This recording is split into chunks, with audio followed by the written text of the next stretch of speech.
Aquí tenemos un ejercicio de derivación implícita donde se define explícitamente esta expresión x al cuadrado por y más x y al cuadrado igual a 6, donde aplicamos esta propiedad que es f derivada por g más f por la derivada de la segunda.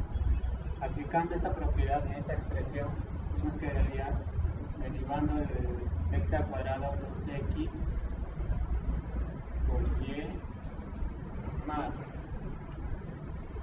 Ahora derivamos lo que es y por la segunda derivada. Y derivada más igual aquí.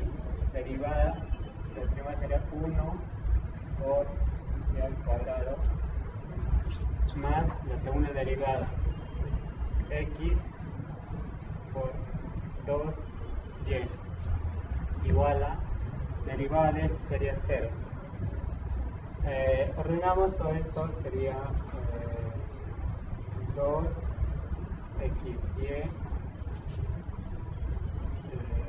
más x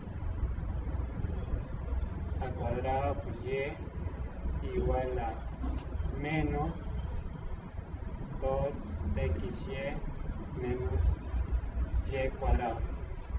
Este sería el resultado.